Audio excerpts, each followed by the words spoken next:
How does PwC take your company to the leading edge? They bring the sharpest minds in tech to your team, so you can bring the ideas that will transform your business. They're passionate about your industry, so you can walk into any room with every advantage. And they're with you every step of the way, so you can know you're headed in the right direction. PwC builds for what's next, so you can get there now. Get started at pwc.com/us/leading edge.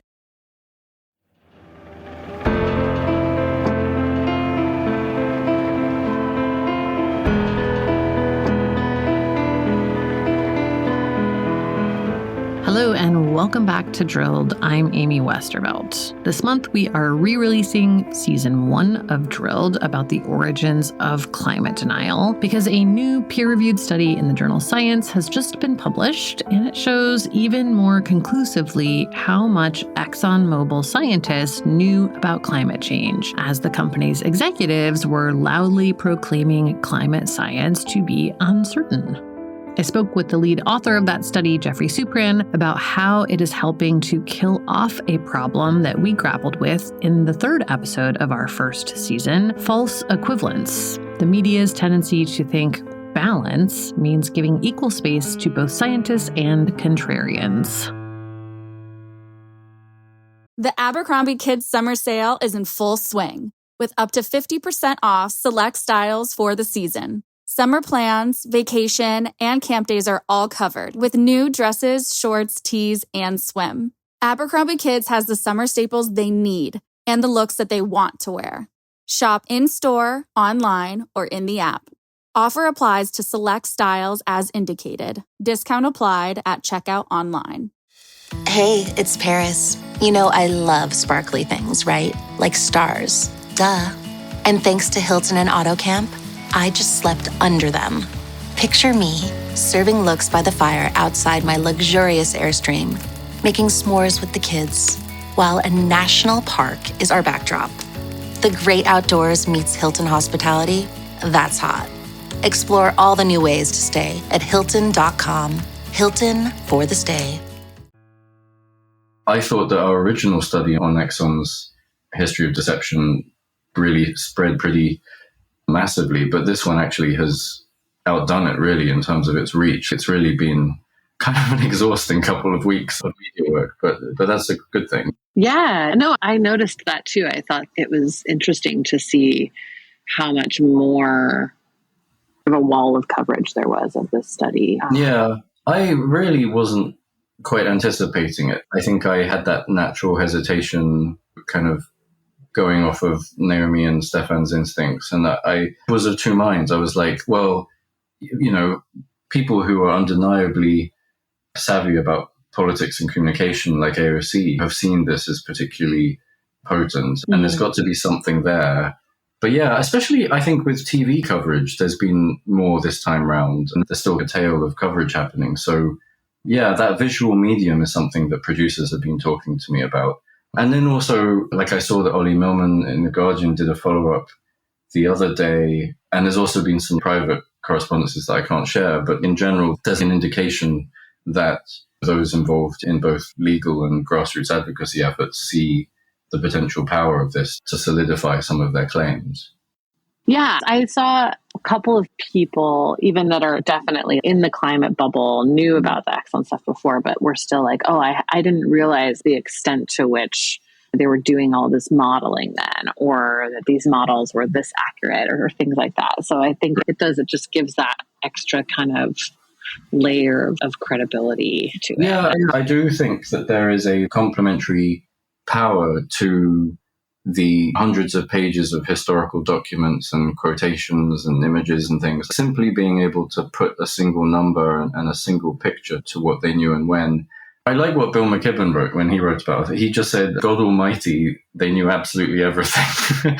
I always appreciate Bill's take on our work. I mean, truly, it's very meaningful when he shares his perspective on things. But yeah, I think this really closes the case on this question, and I think is an important bookend intellectually and maybe in terms of impact on this chapter of climate research.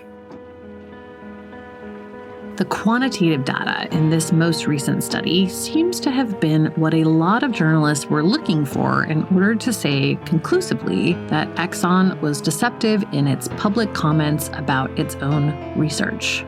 Coming up after the break, Season 1, Episode 3 of Drilled, Weaponizing False Equivalence.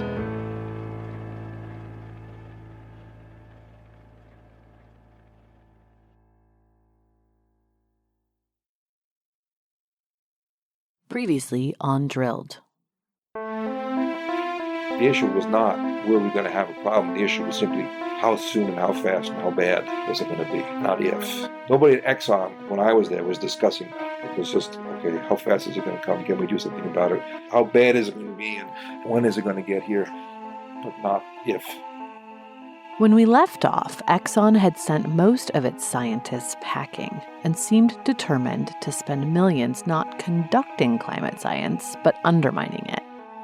When I first started doing this, and I would talk about climate change, it was like another subject, like geology, hydrology, meteorology, and it was well received. And then at some point it got politicized, and then it got more difficult to convey the science. Exxon as a company was putting ads in the newspaper that were contrary to the research that they were paying us to be doing. So this is an experiment in shifting public opinion away from urgency, because they know by 1991 we're on the verge of a call to arms. There's legislation being proposed. There's hearings in Congress. There's going to be an international meeting about this. An international body has been formed to study it. The world is waking up. A key element to this new approach was media manipulation, but not just the sort of garden variety PR we'd seen before. This was more like psychological warfare that targeted journalists.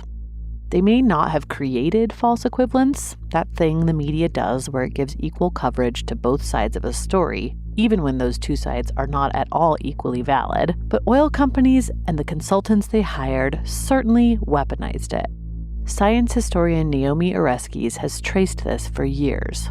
When journalists ask me about this problem of balance, or what I prefer to call false equivalence, honestly, I get a pit in my stomach, because this has been going on for so long, and it's so distressing and it's so hard to fix. Many journalists think that being objective means giving equal time to, quote, both sides of an issue.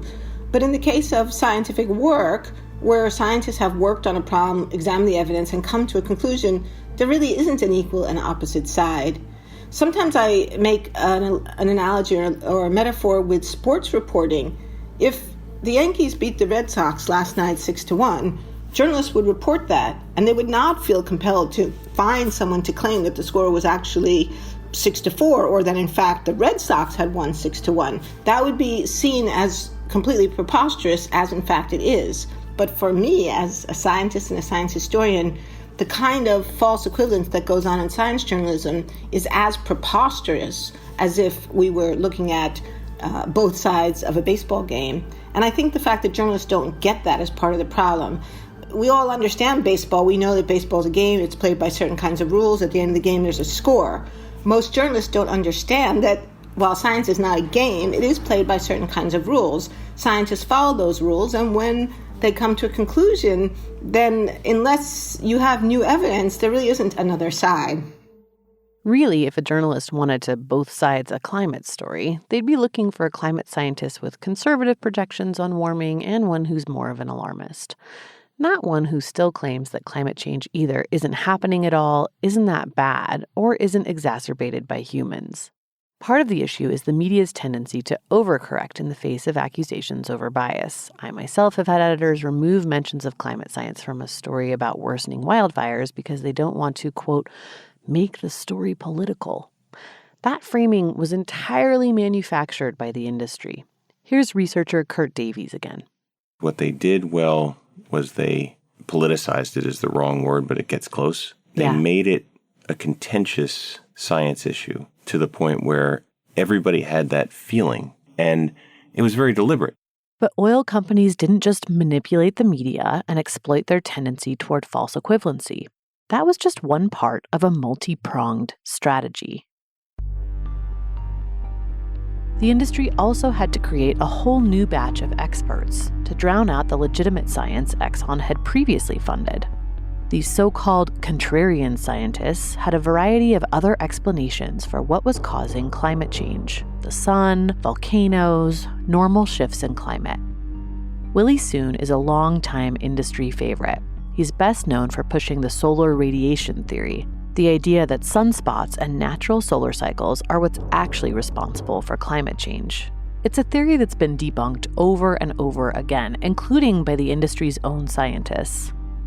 The most recent flaw pointed out in Soon's work is that if solar cycles were what controlled climate, we'd be cooling now, not warming.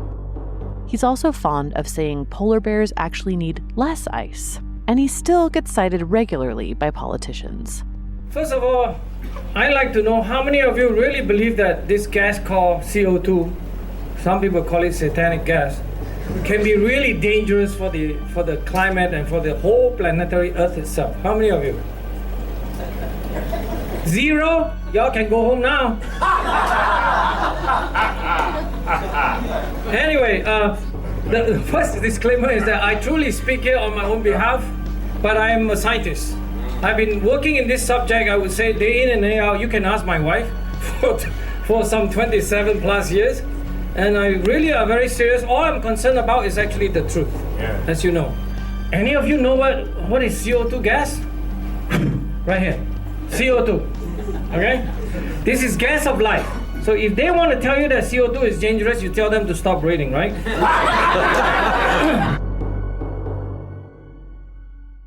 Although he always claims to work only for himself, a popular line amongst industry-funded scientists is that they only ever accept money for travel. At various points, Soon has had to disclose who his funders are: ExxonMobil, Southern Company, Peabody Coal, the American Petroleum Institute, or the API, and Koch Industries. It's worth pointing out that oil companies knew full well that theories like Soon's didn't hold water. In 1995, a primer on climate change was developed by the Global Climate Coalition, a trade group that included manufacturing, oil and gas companies, and utilities. The primer was intended for public release and underscored the uncertainty of climate science and provided talking points for those who wished to combat what denialists at the time referred to as, quote, climate alarmism. In an early draft of the primer, circulated amongst the group in 1996, scientists from member companies debunked the contrarian theories of the day, which are still being pushed today. Here's our document guy, Kurt Davies, again with that. Set the stage here. In 1996, the Global Climate Coalition, which was the allied forces of everything from the oil industry to the autos to mining to metals, heavy manufacturing, all of them in one group, allied against the UNFCCC, basically. Their aim was to slow down international policy. So they're monitoring everything, they're sending people to the meetings, and they're doing a variety of publications that they're handing out at these meetings. So IPCC is supposed to do these reports every 5 years. The second one comes out in 95, and they're doing this book that will respond to that and give industry's opinion.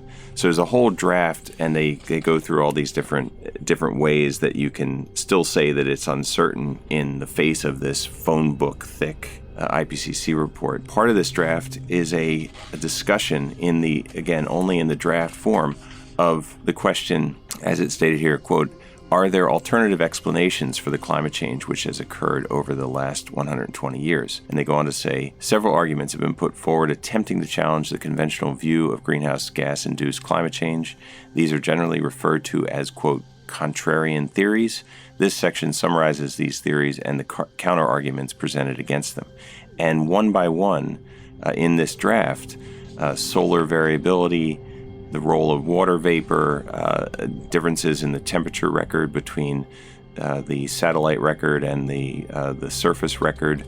That's the John Christie argument, and the various arguments. The Pat Michaels argument on whether or not models line up, naming the scientists, Dick Lindzen, Pat Michaels, Jastrow, as the authors of these various theories, and then they give the counter argument, the solar variability argument, which of course carries through to Willie Soon's work, this some 15 years later, funded by Exxon, funded by American Petroleum Institute, funded by the Koch brothers, started with this guy Robert Jastrow at Mount Wilson Observatory, and they published various papers showing that they felt there was a correlation between sunspot cycles and differences in solar intensity that matches up with the temperature record better than anything to do with carbon dioxide. This approval draft says that argument is sufficient to account for no more than 0.1 degrees C of temperature change. So they say it may be a factor, solar radiation may be a factor, but, quote, if solar variability has accounted for 0.1 degree temperature increase over the last 120 years, it is an interesting finding, but it does not allay concerns about future warming, which could result from greenhouse gas emissions. So this draft, written by a mobile oil scientist, knocks down the variety of arguments that we still hear today. That chapter was never published. The primer was printed and distributed without it, and member companies went on to fund scientists who promoted these theories, despite the fact that they had already disproven them. Climate scientists have continued to debunk them ever since, but it's hard for them to compete with the viral videos and full-court press of the industry-backed contrarians. In addition to weaponizing the media's myth of its own objectivity and propping up science they knew to be flawed, oil company PR teams created a whole new tool for influencing the public, particularly influencers and media. They invented the op-ad, an advertorial published in the op-ed section that feels and looks like a regular op-ed. Mobil and then Exxon and then ExxonMobil placed these in papers throughout the country. These weren't always or even often obvious pleas against regulation or outright denials of climate science. Instead, they focused on making oil companies look like good corporate citizens. This was a key part of the work E. Bruce Harrison had begun when he was working with American Cyanamide and DuPont to combat any harm done to the chemicals industry by Rachel Carson's book Silent Spring. A mix of greenwashing and corporate social responsibility, this PR strategy held that to avoid onerous regulations or damage to reputation, companies needed to at least appear like good global citizens. From 1972 to the 2000s, Exxon ran advertorials regularly in the New York Times editorial pages. Naomi Oreskes and her research partner Jeffrey Supran studied these as part of a recent study of all of Exxon's public-facing communications efforts around climate science. Here's Supran on the scale of this advertorial effort and how it dwarfed the minimal amount of climate science the company continued to do in the 1990s. These advertorials, which it became clear were part of a very comprehensive ExxonMobil climate change communication plan, whereby they took out advertorials every Thursday between 1972 and the 2000s, and they paid like about $31,000 per advertorial. They got a discounted rate from the New York Times, and so it was such a sort of orchestrated, comprehensive effort to reach literally millions of people in the general public versus one guy conducting, genuinely decent peer-reviewed science, on average read by a few tens of people in the academic world. So the discrepancy in scale is sort of on both ends of that equation. A recently discovered and not yet published early 80s internal Mobil memo reveals just how valuable this advertorial program was. In it, the Mobil communications team focuses not on how many readers they're reaching, but on the way these pieces have helped to influence how these issues get covered in general. Here's Kurt again with that. This is an evaluation inside Mobil Oil of their op-ed program. And they talk about the impact on opinion leaders. Since Mobil began its various expanded public affairs programs in 1970, the views of the majority of the American people on certain basic issues. In helping change these perceptions, Mobil can claim to have played a significant role. Our op-ed program and our support for the Masterpiece Theater, in particular, have enabled the company to become part of the, quote, collective unconscious of the nation, as the changed views of opinion leaders have gradually molded general public opinion. They go on to congratulate themselves on the fact that the New York Times in particular has, quote, even changed to positions similar to Mobil's on at least 7 key energy issues. In another section of the document, they talk about having influenced the New York Times editorial viewpoints.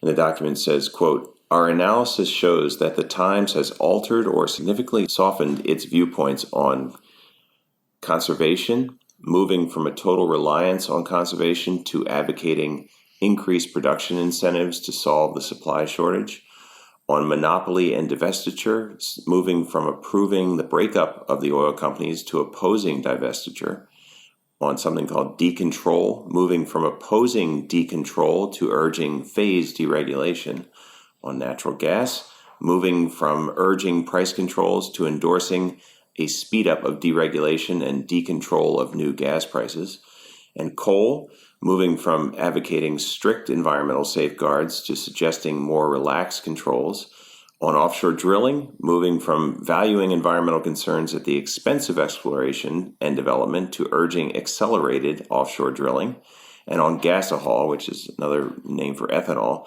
moving from increased subsidies for gasohol production from grain to arguing against such subsidies.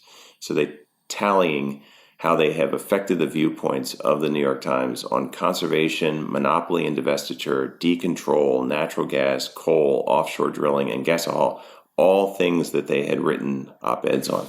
A decade or so later, Mobil was still taking out advertorials every week, and in the lead up to Kyoto in the 1990s, it placed a fairly aggressive ad in both the New York Times and the Washington Post. The ad read, quote, "Let's face it, the science of climate change is too uncertain to mandate a plan of action that could plunge economies into turmoil. Scientists cannot predict with certainty if temperatures will increase, by how much, and where changes will occur." In fact, scientists' predictions of climate change were remarkably accurate, including Exxon's, whose experts in the 1970s accurately predicted CO2 concentrations by 2010 and the resultant warming. But oil companies weren't about to let facts get in the way of a good story. Next time on Drilled. I was on a radio show, 2 hours. They called and said, "Can you come in and talk about climate change?" Sure. And it was K-Talk Radio, 6:30 a.m. And I still remember this so well. And it was 2 hours of live TV, and they broke the call record. And everybody that called in was antagonistic toward me. Nasty. It was all, let me talk to that tree-hugging do-gooder kind of guy. And that's how the whole interview went. And I got done. I was like, why are they so angry? Drilled is produced and distributed by Critical Frequency. Reporting for this series was done by me, Amy Westervelt. Our producer and composer is David Whited. Our executive producer is Richard Wiles. Our story and concept consultant was Reka Murthy.